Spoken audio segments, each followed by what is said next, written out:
Hey, so what's good, my folks? Look, check this out. You know I don't wait with certain things, so I just happened to see it was a day ago. I'm mad I only got to it a day. Like, I'm mad I got to it 24 hours late. But anyway, for everybody who didn't see it, this is shout out to Spotlight, because that's who got the interview, so I want to give them a shout out. And outside of the shout out, like, they didn't really have good questions. I get sick of a lot of these different sources. Like, I even know people personally who deal with different sources, and when they go out and do projects with these people have horrible ass questions. I think a lot of these, like, a lot of you people, like, because I know what I personally do. When I go out and cover stories, I'm going to come up with questions, unique questions, and then the person that's covering it is going to come up with unique questions. And we're going to collectively come up with a good set of questions. I'm not saying that she had bad questions, but they don't answer good, they don't ask good questions. And then it said to be continued, like they're gonna drop a 2-part. They're trying to milk the most out of it, which is fine, because I can understand you trying to get your money, but at least get your question game up. You know what I'm saying? So I'm gonna give them a shout out because they put the video up there and they got the interview. But that's as far as y'all gonna get as far as some shout outs and shit, because y'all not really not like that. But it's kind of like what I've been saying. Like, y'all do too much. Like, I mean, to my fam, we already know how we rock. But I be telling y'all, man, stop. Herman ain't had nothing to do with this, man. Big Thundercat, bro, because as you see, he was the last person to hold Nipsey in his arms. He was right there in all the funerals. He was everywhere. He's still getting it, and like I told y'all, what would he benefit from it? Like, you don't benefit when the head boss go down because he makes all the money. Like, you don't benefit when a cash cow dies. So he explained a lot. Pretty much for the most part what we knew. He don't believe it was a setup. We still believe it was some kind of government conspiracy, because for, like he said, who benefited from it.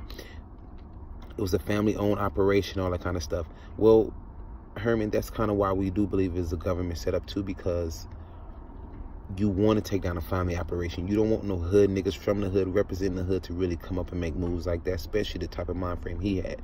So I understand it from that, but then I understand what Herman said too. Like, what kind of nigga get caught? Like, how you just make yourself get caught? If you was gonna do it, why don't you try to hide or sneak? You was just way too open in the broad daylight.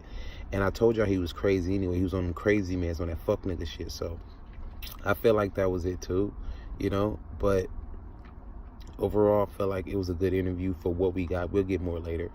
But, excuse me, I'm sorry. But like I told y'all, I never believed Herman had anything to do with it. Oh, and I want to touch on this too. His baby mama, like she asked a question about his baby mama.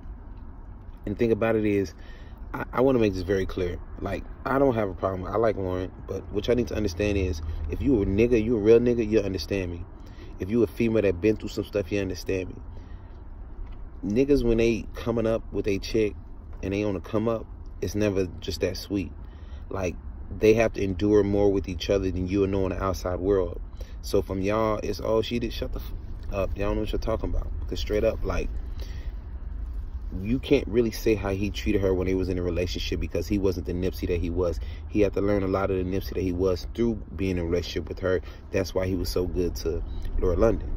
So you all have to understand that and realize that, and stop being so stupid and childish. Like, you gotta understand that, because she's going through a lot. And that's why I want to say too, if Nipsey felt like she was that bad of a person, he'd have got complete custody, but he didn't, because he knew, all real niggas know, you put some of that damage on that girl too, so you kind of got a little off too. So I felt like, and then they talking about in 2015 she was you know what, I got some news. I can't verify how I can't verify it all the way, but I believe she's Big U's niece.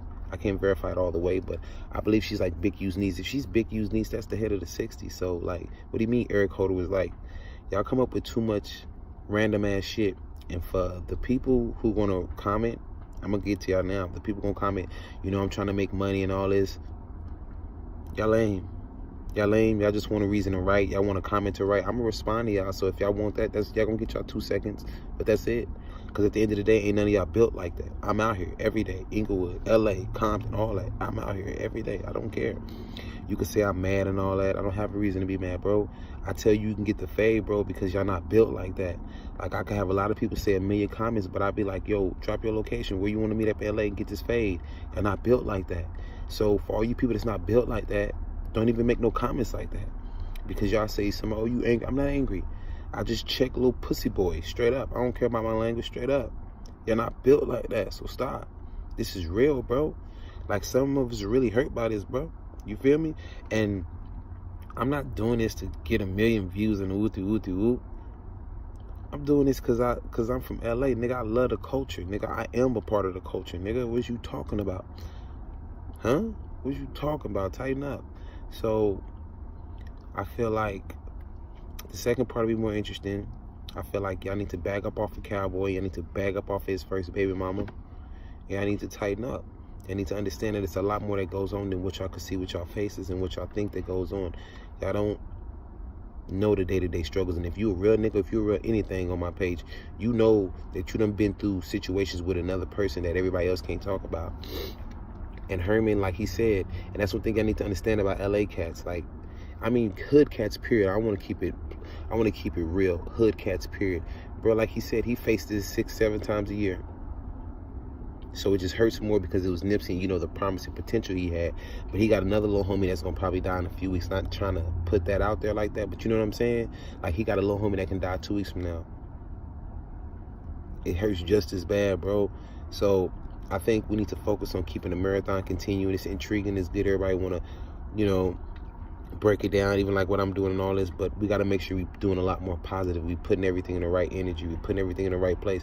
Because you see, at the end of the day, for all the comments and all the critique and everything, everybody saying nothing happened to me. You know why? Because my energy's in the right place. I'm not doing this from the wrong place. I have the right energy with this. And I'm taking people's energy and I'm utilizing it in the right way. I'm taking some of X's energy. I'm taking some of Hustle's energy. You feel me?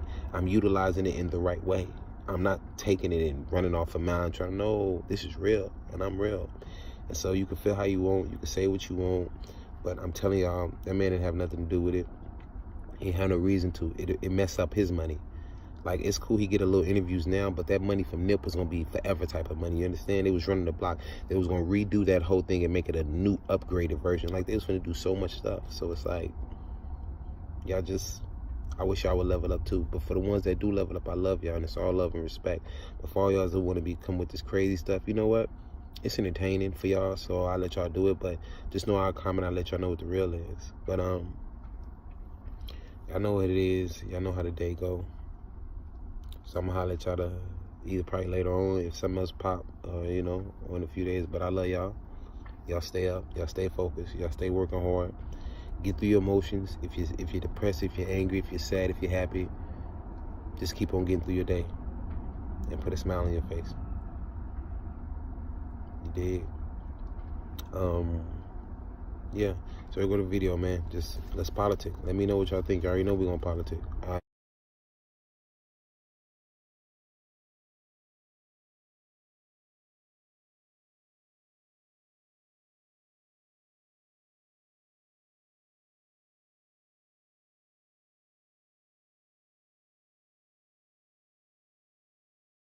You have a lot of names, so you go by Thundercat, Cowboy, Herman Douglas. What's your rap name? Thundercat's my rap name. My original rap name was Kev Mac though, so a lot of people know me as Kev Mac, but my rap name turned into Thundercat though, Big Thundercat. Your family to Nip. Can you tell us how you and him met and when? 2003, coming home from prison, met Nip and a few youngsters out in the parking lot. They were selling CDs and doing music and stuff like that. This is your first official interview, kind of breaking the silence. How are you doing? I'm doing all right, just day by day, just pretty much staying busy. The fans have been keeping me busy. The feedback I've been getting from the fans, all the different races, all the different people whose lives he changed, Southside gangbangers, Bloods, Crips, every hood you can think of, and came and said, you know, Nipsey changed my life. So that's basically what keeps me going, is just the positive feedback that I've been getting from the fans. And how's Nip's family doing? Everybody's holding up strong, you know, basically everybody's been giving everybody space, you know. It's still unbelievable to everybody, you know, just the fact that he's not gonna roll back up on us like he did on the normal, you know. Any given day, Nipsey will roll up, you know. So I couldn't imagine what they're going through. You know, everybody's being strong, so you know, we got to continue to, you know, for the legacy to keep going. It was a funeral fit for a king. Yeah, So many celebrities, so many people came out. How amazing was the procession? It was tight. The day of the procession, I think I was doing an interview or something, and then the procession started going. So I went and jumped in the car, Killer Twan and a car full of Bloods. I jumped in the car with him, and we rode all through the city, rode all through Watts. Every hood we rode through, it was Bloods, Crips, Hispanic, Asian. I don't care what. The whole city showed love. Like I said, we rode all the way to Watts, came all the way back to Slauson and Crenshaw. It was great. Then like we went back to the mortuary, and it was so crowded. I didn't want to call it Uber, but I felt so safe just walking. I walked down the middle of Crenshaw, headed to the hood, like, you know, shit I wouldn't do on the regular. You know, I felt safe, and you know, I got about a block away, and somebody said, "Cowboy, get in," gave me a ride. So that was cool. You lost the procession at a certain point, and then you found them again. Yeah, we lost them in Watson, but luckily we was in Killer Twan's neighborhood. So, and we was chasing. We really needed some gas, so we said we try to cut the procession off and get some gas in Watts. And on the way there, we smashing. And the police must have been eating some donuts or something because we hit that corner. They looked up, but luckily it was like 5 cars chasing us, so they got jacked up and we got away and jumped back in the line and made it. So. Yeah, that was tight. And then how was it being in front of the store with Nip and the crowd and just, I mean, it must be a million things, just emotions going through you at that time. How did that happen? I mean, like I said, it was an amazing event. It was fit for him, you know. Like I said, it's still unbelievable, you know. Even though we did all that, we did the city, it was great. It was a good feeling, but it was just, you know, we lost a friend. A lot of fans, they lost a celebrity or something. We really lost a friend. Like Nipsey's death, it touched the world. But I go through that maybe 8 times a year, maybe, you know, and it hurts for me every time I see my youngster die like that out in the streets. And you know, Nipsey's one of the ones that have potentials to get out of it. So it really hurt with Nipsey, but it hurts me the same. I feel it 5, 6, 7 times a year. You know, I witnessed my youngsters dying, and like I said, this was a big one, you know, because he had potential to touch the world, you know, and which he did. He touched the world. What was the most amazing thing about the services and after, just in reflection of it all? Well, just, you know, Black Sam, his strength. You know, Black Sam, he's always been the team leader. You know, he's always played, you know, out of the pictures, out of the limelight. He's always a businessman. You know. Just seeing my team captain really just, you know, standing strong, you know, losing a brother, you know, I couldn't imagine. So for him to be able to stand strong and say something, that kept me going. And, you know, his mom, you know, pops, you know, it's a family business. The neighborhood, we all family. You know, I can walk anywhere around here. You know, it's sad that out of all the spots on earth, Nipsey could have jumped out anywhere and got love. And for him to get killed right here is just, it makes no sense, you know, whatsoever. Everybody knows that you would have taken a bullet for Nip. You held him as he took some of his last breaths. How does it make you feel to hear some of the ridiculous rumors and accusations online? You know, I've been hearing through the fans, people up here, I really hadn't had a chance to really like look at everything or whatever, you know. I peeked it a couple times, you know, just really, I'm still mourning my homeboy. You know, for me to acknowledge that dumb shit, the foolishness, that's giving it fuel. You know, if you know what you're doing is right, I ain't got nothing to prove to nobody. You know, my homeboy gone, so regardless of what you think, it ain't gonna bring him back or whatever it may be. So, you know, I don't even acknowledge the weirdo stuff. You know, people that really been true fans that really been checking out the story, that know the story, they know hands down. So some motherfucker way out, you know, and it hurts for me every time I see my youngster die like that out in the streets. And you know, Nipsey's one of the ones that have potentials to get out of it. So it really hurt with Nipsey, but it hurts me the same. I feel it 5, 6, 7 times a year. You know, I witnessed my youngsters dying, and like I said, this was a big one, you know, because he had potential to touch the world, you know, and which he did. He touched the world. What was the most amazing thing about the services and after, just in reflection of it all? Well, just Black Sam, his strength. Black Sam, he's always been the team leader. He's always played, out of the pictures, out of the limelight. He's always a businessman. Just seeing my team captain really just, standing strong. Losing a brother, I couldn't imagine. So for him to be able to stand strong and say something that kept me going. His mom, pops, it's a family business. The neighborhood, we all family. I can walk anywhere around here.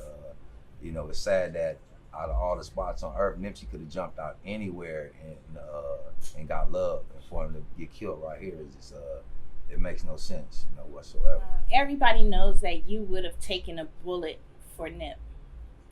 You held him as he took some of his last breaths. How does it make you feel to hear some of the ridiculous rumors and accusations online? I've been hearing through the fans, people up here. I really hadn't had a chance to really look at everything or whatever. I peeked it a couple times. Just really, I'm still mourning my homeboy. For me to acknowledge that dumb shit, the foolishness that's giving it fuel. If you know what you're doing is right, I ain't got nothing to prove to nobody. My homeboy gone, so regardless of what you think, it ain't gonna bring him back or whatever it may be. So, I don't even acknowledge the weirdo stuff. People that really been true fans that really been checking out the story, that know the story, they know hands down. So, some motherfucker way out got one follower and they got one post or fake account or some old shit. You entitled to your opinion, but I'm not gonna lose no sleep over it. You had a pretty bad meltdown after it was pronounced that Nip was gone. A punk catch club. Like, nigga, my nigga, he gonna fuck you up. Everybody love Nip. Bloods, Crips, everybody love Nip, bro. Can you tell us what was going through your head and just how you were feeling that night? Well, it's just, me, Nipsey, the whole team, we worked hard for years to keep this parking lot in order, to keep people from hanging out. We made it safe for tourists to come through. So it's really after Nipsey was gone, you're not gonna come to this parking lot and still disrespect. I'm still here, the team is still here. People showing up out the woodwork, acting like they was a part of the team. Certain people that came, I seen them come show their respect. They went straight to the candles. I seen other people go over there and put position for the cameras. So all in all, I seen the true fans, the true homies that really showed their respect and really had love for them. People that came every day. I seen people that was just, it was their time to be the asshole. But the night of all the activities, it was really about you gonna respect this parking lot. We lived and Nipsey died in this parking lot. He ultimately died in the same spot that we started at. That was our office, that little square where he died at right there. And where he didn't die there, he got shot there because he was still breathing when he left my hands. So he died at the hospital or sometime, but he was still breathing. He was still fighting for his life when the ambulance got there. So. You say you shook hands with Eric Holder minutes before he shot Nip. Why do you think he did it? It just seemed like envy, hate, or whatever it may be, jealousy. Like I said, it seemed like that was his go out with a bang. Now the world gonna know you as that. You know what I mean? So that's the only thing I could see. You know what I mean? He was a weirdo, been gone, didn't nobody, nobody. He was just a reject. You know what I mean? Never could make the final cut, whatever it may be. Instead of looking at Nip's success and feeling like, yeah, I could do it, he got jealous. You know what I mean? And his jealousy, whatever it may be. So now he in jail. When they sentence him to wherever he gotta go, I got one request that they change his middle name to Dick, so his name would be Eric Dick Holder from here on out. That part. So when he go to jail, they can say Eric Dick Holder. So yeah, that's his new name from here on out. So yeah, go to jail and do what you gotta do or whatever. Why do you think Eric shows so much rage towards Nip? He came back and he shot him again. He came back and he kicked him like that. Like I said, regardless, I don't know. I hadn't had a chance to really look at those tapes or whatever. But by the time I left Nipsey, I walked around the counter, got to the break room. So by the time I walked and made it to the break room, I heard some gunshots. Man, as I'm running out, you hear some more gunshots. When I hit the door and run out, I see Nip on the ground, and I see this fool cutting through the alley. You know what I mean? So, you know, like I said, I don't know why that split second I had left. You know, people scrutinizing that I said I was gone 3 seconds.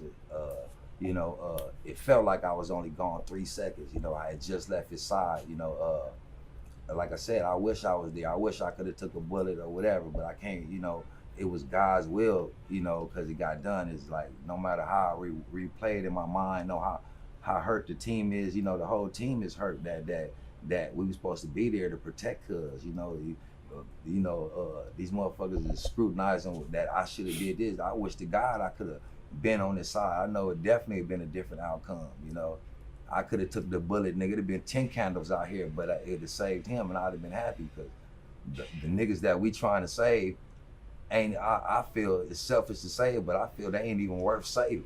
You know what I mean? Because these same niggas is fucking up.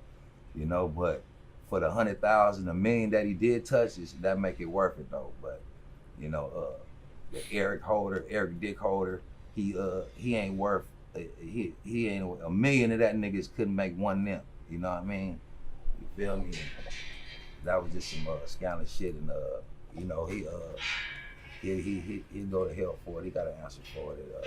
Online bloggers found pictures of Eric Holder and Nipsey's daughter's mother in pics in her house. What exactly was the affiliation?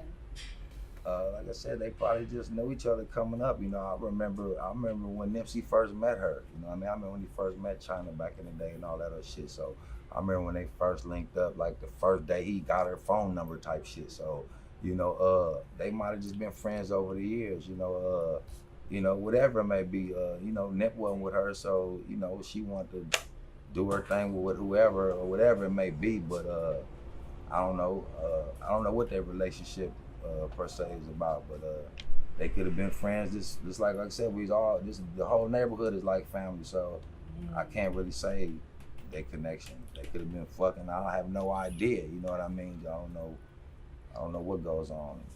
Now, when this whole thing, it kind of took a turn into conspiracy world, right? And so everyone wants to come up with their online conspiracies and what have you. Do you feel that there's something deeper happening on a conspiracy level as far as someone paying Shitty Cuz to do it? I mean, you know, I honestly don't think nothing like that. Nobody benefits. Who benefits from them not being here? You know, it ain't like some type of big major record label type shit. It's a mom and pop operation. It's the team. It's the family. So nobody gains from Nip not being there. You know, it's not like no partnership like that. We on a team. Nip will take the trash out just like I take the trash out. You know, we just all on the team. Bruce sweep the parking lot. His job is just as important as mine. You know, like I said, nobody benefits for this. You know, all I can see is that this weirdo dude just trying to make a name for himself and go out with a bang or whatever it may be. That's all I can see. Cause I mean, if you got some money, you gonna do your job and try to at least get away. You feel me? If you got paid to do it, so what you got paid to get caught? What the fuck? Come on, it don't make no sense. Like I said, it was a senseless act of jealousy. Nigga probably high, tweaking. I don't know what the fuck. You know, I wrecked my brain trying to figure it out, and I replay it over and over, wishing I could have done something different. You know, and like I said, I talked to my grandma. My grandma, you know, she said it just wasn't meant for you. She like, wasn't meant for me to be there or whatever it may be. So, like I said, I never actually saw Cuz shooting my nigga not one time. Like I said, I got to the break room, I heard the shots, start running out there. I heard some more shots, and I seen Cuz leaving, and I ran straight to them. You know, so as far as looking at videotapes, you know, they'll slow some shit down, make it seem like the niggas in the parking lot, the niggas chilling forever, you know, but. You know, like I said, everything happened in a short amount of time, amount of seconds, you know, just unfortunate.